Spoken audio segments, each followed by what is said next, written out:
अगं सुनबाई दे इकडे फाईल मी घेते. वय ग सुनबाई धर पाणी. तू दमली असशील ना. सासूबाई तुम्ही कशाला आणायचं, मी आणलं असतं ना. काय नाही होत पे. अगं बाय माझी सून झोपली होय. तिला गरम होत असं मी शित्री लाविते. अगं बाय पण रिमोट कुठं गेला.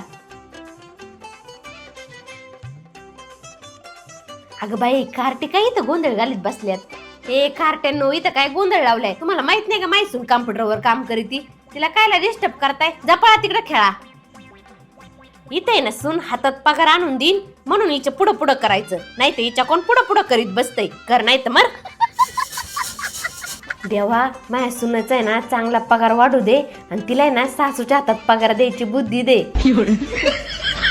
वय हो सासूबाई संध्याकाळच्या जेवणाला काय करू. तू नको करू स्वयंपाक. ए पिंके उठ जा स्वयंपाक कर. काय इथे लोळत बसली. ए मम्मी मी का करू. अगं आपलं ठरलंय ना जा. वय ग सुनबाई तुझा पगार कधी होणार आहे. अहो सासूबाई माझा ह्या महिन्याचा पगार नाही होणार. पगार होणार नाही म्हणजे तू मारायला तर नाही ना दिला पगार. मला वाटलंच होतं तू असा चापटरपणा करणार आहे म्हणून. तरी मला पिंकी सांगत होती पण मी तिच्या बोलण्याकडे काही एवढं लक्ष दिलं नाही. तुया पुढं पुढं उगाच करीत राहिले मी इतक्या दिवस. जाऊन घरातली कामं घे करून. भांडी पडल्यात बेसिन मध्ये ती घासन. बाथरूम मध्ये कपडे बी पडल्यात ती बी घे धुवून. आता नाही मी काम करणार. तुझी तू कर नाही तर पडू दे तशीच. मम्मी मी तुला काय सांगत होते नको वहिनीच्या पुढं पुढं करू. तोंड कशी पडशील. हे प्रभू